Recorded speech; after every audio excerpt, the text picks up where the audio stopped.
దూరదర్శన్ వార్తలకు స్వాగతం. నేను త్రిమూర్తులు. ముందుగా ముఖ్యాంశాలు. ప్రజా ప్రతినిధులపై పెండింగ్ కేసుల రోజువారీ విచారణ చేపట్టాలని కింది కోర్టులకు తెలంగాణ హైకోర్టు ఆదేశం. కేసులను సత్వరమే పరిష్కరించాలని సూచన. దేశంలో వేగంగా కోలుకుంటున్న కోవిడ్ బాధితులు 83.84% చేరిన జాతీయ రికవరీ రేటు. నేడు ప్రపంచ వన్యప్రాణుల దినోత్సవం. జంతువుల పరిరక్షణ ప్రజలందరి బాధ్యత కావాలని కేంద్రం సూచన. ఇండోనేషియాలో మహాత్మునిపై ఫోటో ప్రదర్శన. పలువురిని ఆకట్టుకుంటున్న అరుదైన చిత్రాలు. దేశం కోసం మోదీ ఎన్నో కీలక నిర్ణయాలు తీసుకుంటున్నారన్న జావడేకర్. పంజాబ్ మినహా మిగతా రాష్ట్రాల రైతులు వ్యవసాయ బిల్లులను స్వాగతించారని వెల్లడి. విషమంగా ఉన్న ట్రంప్ ఆరోగ్య పరిస్థితి. రెమ్డెసివిర్తో చికిత్స.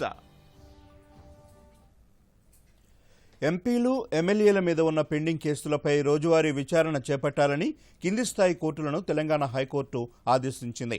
తదుపరి సూచనల నిమిత్తం విచారణకు సంబంధించి రోజువారీ నివేదికను రిజిస్ట్రీకి సమర్పించాలని పేర్కొంది.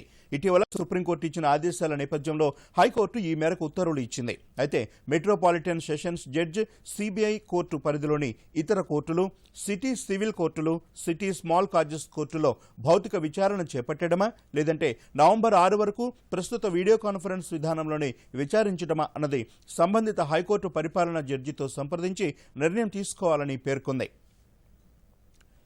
ప్రస్తుతం కొనసాగిస్తున్నట్లుగానే కేసులను భౌతికంగా లేదా ఆన్లైన్ ద్వారా దాఖలు చేయవచ్చునని హైకోర్టు తెలిపింది.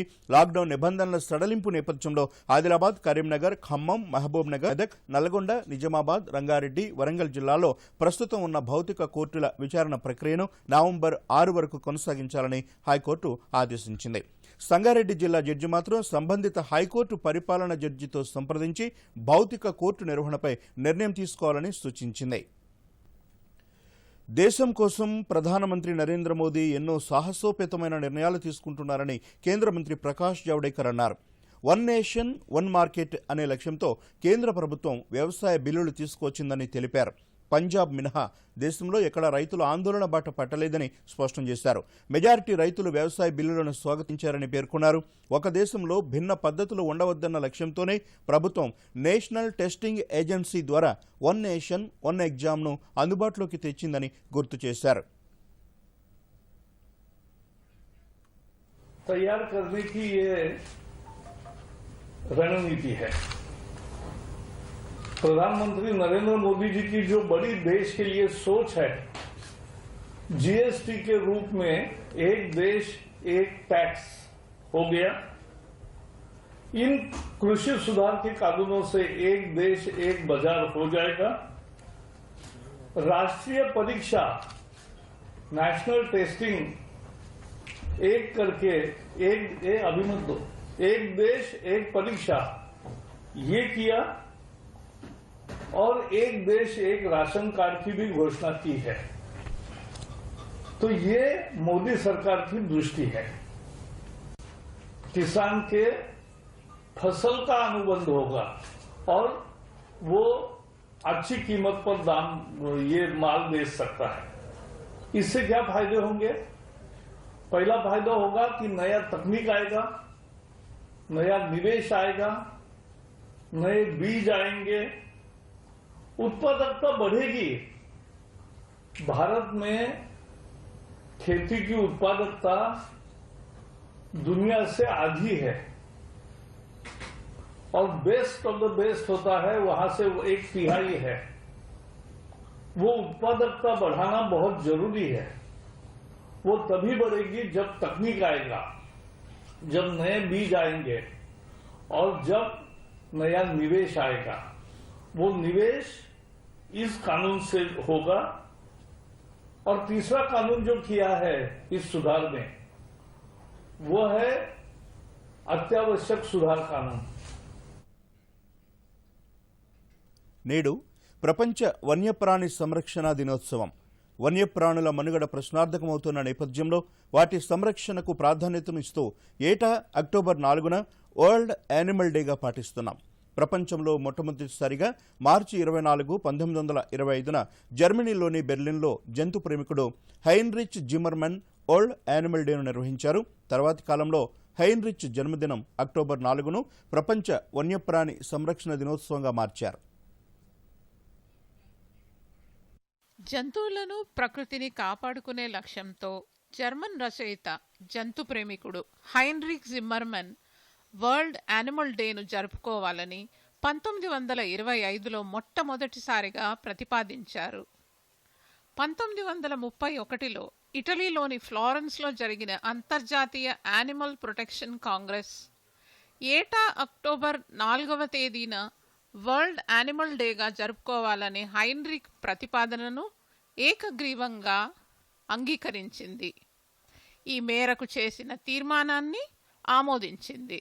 దురదృష్టవశాత్తు 1931లో తీర్మానం ఆమోదం పొందిన నాటి నుంచి ఈ రోజు వరకు ఎంతో జంతుజాలం అంతరించిపోయింది. అందుకు ఎన్నో కారణాలున్నాయి. జంతు ఆవాసాల ధ్వంసం కావడం, లాభాపేక్షతో సాగిన జంతువుల వేట వంటివి ఎన్నో కారణాలు ఉన్నాయి.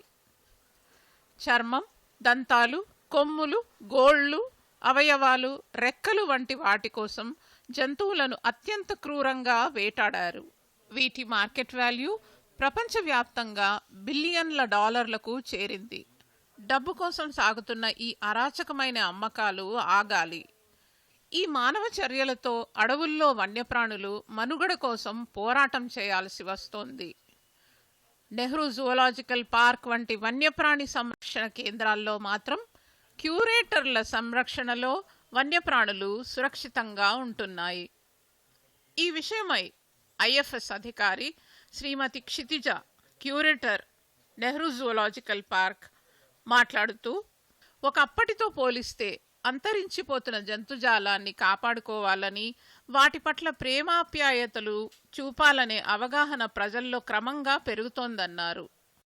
ఈ జంతువుల దత్తత అనేది దాదాపు 4-5 సంవత్సరాల క్రితమే ప్రవేశపెట్టబడింది.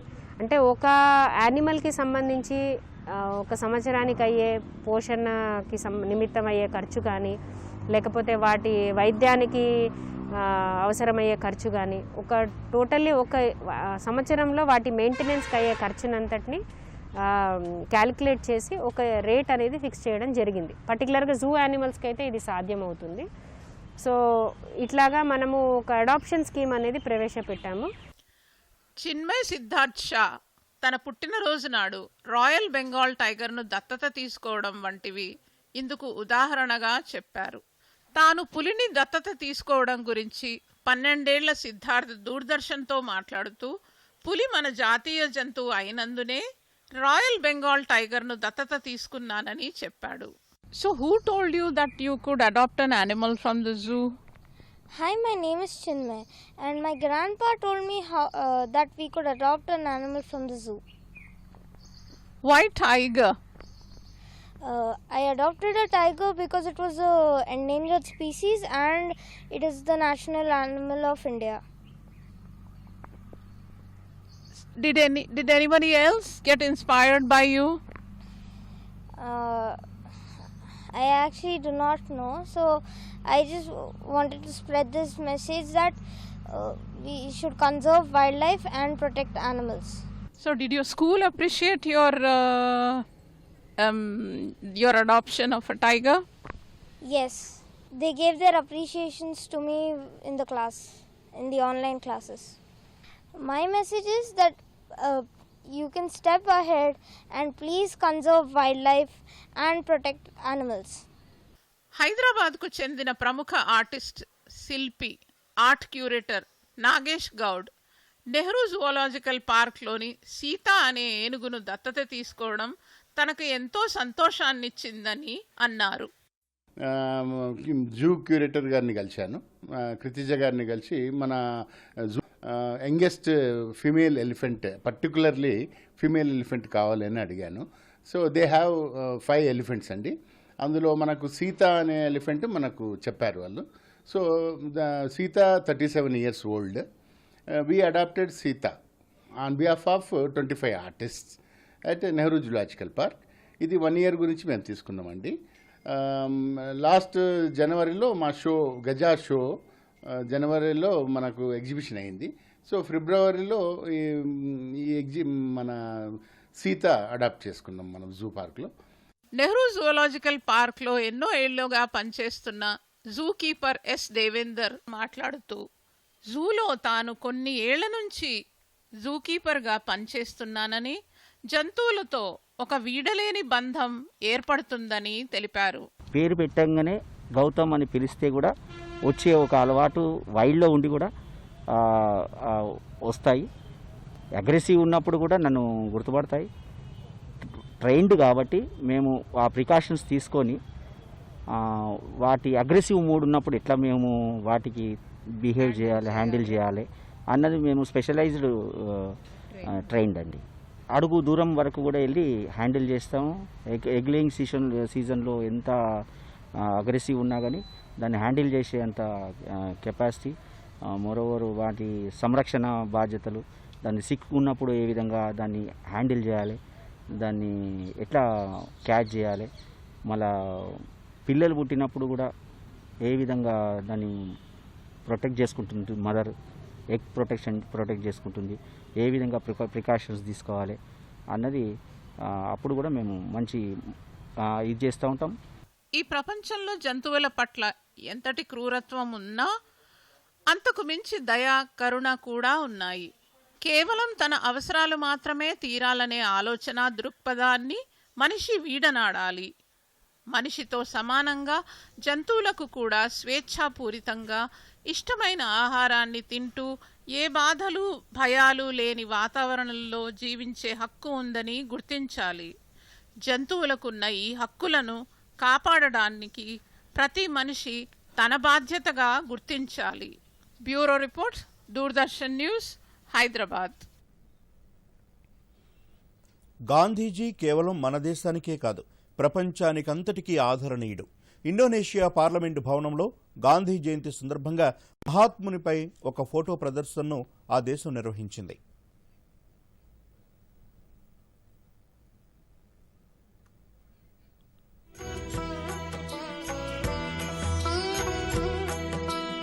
रघुपति राघव राजा राम, पतित पावन सीताराम। रघुपति राघव राजा राम, पतित पावन सीताराम। सीताराम सीताराम भज प्यारे तू सीताराम।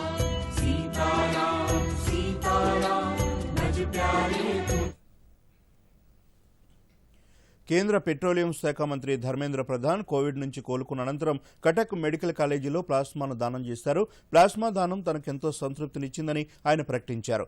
ధర్మేంద్ర ప్రధాన్ ప్లాస్మా దానంపై తెలంగాణ గవర్నర్ తమిళిసై సౌందరరాజన్ స్పందిస్తూ ఆయనకు అభినందనలు తెలియజేశారు. Army chief general MM Naravane, విదేశీ వ్యవహారాల కార్యదర్శి హర్షవర్ధన్ శృంగలాలు నేడు మయన్మార్లో పర్యటిస్తున్నారు. ఇరు దేశాల ఉమ్మడి సైనిక విన్యాసాల సాధ్యాసాధ్యాలపై అక్కడి అధికారులతో చర్చిస్తారు. మయన్మార్లోని సంక్షిప్త ప్రాంతం రఖిని రాష్ట్రంలో మన దేశం నిర్వహిస్తున్న అభివృద్ధి పనులను కూడా వీరు పరిశీలిస్తారు.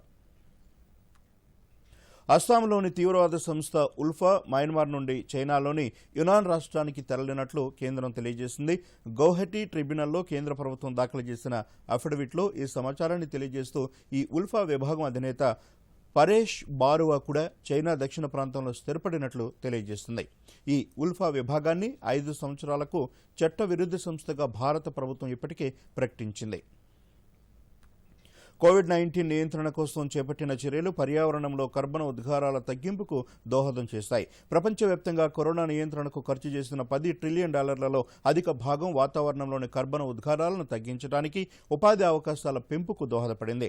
ప్రముఖ అంతర్జాతీయ సంస్థ మెకిన్సే నివేదిక ప్రకారం ఈ సంక్షోభ సమయంలో జరిగిన ఆర్థిక నష్టాన్ని పూడ్చడానికి హరితవాయు ఉద్గారాలను 1.5 సెంటీగ్రేడ్ నుండి 2 సెంటీగ్రేడ్ వరకు తగ్గించగలిగారు. రానున్న దశాబ్దంలో ఈ ఉద్గారాలను 30% వరకు తగ్గించాలని లక్ష్యంగా నిర్ణయించాలని ఈ నివేదిక తెలియజేసింది. దేశంలో కోవిడ్ బాధితులు వేగంగా కోలుకుంటున్నారు. గడిచిన 24 గంటల్లో 82,000 మంది కోలుకుని డిశ్చార్జ్ అయ్యారు. కరోనా బాధితుల రికవరీ రేటు 83.84% చేరింది. ప్రస్తుతం మరణాల రేటు 1.56% ఉంది. గడిచిన 24 గంటల్లో 14,42,131 కోవిడ్ టెస్టులు నిర్వహించినట్లు కేంద్ర వైద్య ఆరోగ్య శాఖ వెల్లడించింది. దీంతో ఇప్పటి వరకు 7,89,00,000 టెస్టులు పూర్తి చేసినట్లు ఐసీఎంఆర్ వెల్లడించింది. రాష్ట్రంలో గడిచిన 24 గంటల్లో 2,366 మంది కోవిడ్ నుంచి కోలుకున్నారు. దీంతో ఇప్పటి వరకు కోలుకున్న బాధితుల సంఖ్య 1,70,212కు చేరింది. రాష్ట్రంలో ప్రస్తుతం 27,901 యాక్టివ్ కేసులు ఉన్నట్లు వైద్య ఆరోగ్య శాఖ తెలిపింది.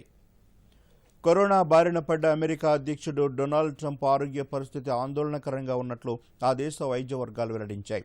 జ్వరంతో బాధపడుతున్న Trump BP, pulse rate, respiration rate ఉండాల్సిన స్థాయి కంటే తక్కువగా ఉన్నట్లు వైద్యులు పేర్కొన్నారు. ట్రంప్ ఆక్సిజన్ స్థాయి 60 నుంచి 70 మధ్య ఉండగా ఊపిరితిత్తుల్లో విపరీతంగా ఇబ్బంది ఉన్నట్లు తెలిసింది. దీంతో ఆయనకు కృత్రిమంగా ఆక్సిజన్ అందిస్తున్నారు. ట్రంప్కు ఫెమోటిడిన్, మెలాటినిన్, ఆస్ప్రిన్లతో పాటు జింక్, విటమిన్ డికి సంబంధించిన మందులు కూడా ఇస్తున్నట్లు వైట్ హౌస్ వర్గాలు పేర్కొన్నాయి. ఆసుపత్రికి వెళ్లే ముందు ట్రంప్ ఒక చిన్న వీడియోను ట్విట్టర్ ద్వారా పోస్టు చేశారు. మీరు చూపుతున్న మద్దతుకు కృతజ్ఞుణ్ణి. నేను బాగానే ఉన్నాను. అన్నీ సజావుగా సాగుతాయని ఆశిస్తున్నాను. ఫస్ట్ లేడీ ఆరోగ్యం కూడా బాగానే ఉంది. అందరికీ కృతజ్ఞతలంటూ ట్రంప్ పేర్కొన్నారు. గృహిణులకు ఇంటి పనులే తలభారంగా మారినట్లు తాజా సర్వేలో వెల్లడైంది. ఉద్యోగ వ్యాపారాల్లో కీలకంగా మారుతున్నప్పటికీ మహిళలకు ఇంటి పని, భర్త, పిల్లలు, వృద్ధుల సంరక్షణ బాధ్యతలు మాత్రం తప్పటం లేదని జాతీయ గణాంక కార్యాలయం ఎన్ఎస్ఓ సర్వేలో తేలింది. పురుషుడు చేసే ఇంటి పని కంటే మహిళలు 3 ఇంతలు ఎక్కువగా కష్టపడుతున్నట్లు వెల్లడైంది. ఆదాయేతర పనులకు పురుషులు, మహిళలు ఎంత సమయాన్ని కేటాయిస్తున్నారో ఎన్ఎస్ఓ వెల్లడించింది. 2019లో దేశవ్యాప్తంగా 138,000 గృహాల్లో 4,47,250 మందిని సర్వే చేయగా ఒక రోజులో గృహ అవసరాల కోసం సుమారు 243 నిమిషాల సమయాన్ని మహిళలు వెచ్చిస్తుండగా పురుషుడు 25 నిమిషాలను మాత్రమే కేటాయిస్తున్నట్లు వెల్లడైంది. ఒకవైపు ఇంటి పని, మరోవైపు ఉద్యోగ, ఉపాధి కార్యకలాపాల్లో అవిశ్రాంతంగా పాల్గొంటున్న మహిళలు అదే స్థాయిలో అనేక అనారోగ్య సమస్యలతో కూడా బాధపడుతున్నారు. ఎన్ఎస్ఓ నిర్వహించిన 75వ రౌండ్ హెల్త్ ఇండియా ఈ వివరాలను వెల్లడించింది. అవిశ్రాంతంగా శ్రమిస్తున్న మహిళలు ఎక్కువగా కండరాలు, ఎముకలు, కంటి చూపు, రక్తనాళాలు, జీర్ణ సంబంధిత వ్యాధుల బారిన పడుతున్నారని నివేదిక పేర్కొంది. అవిశ్రాంత శ్రమ, వ్యాయామం లేకపోవటం, భోజన నియమాలను పాటించకపోవటం కారణాలుగా పేర్కొంది.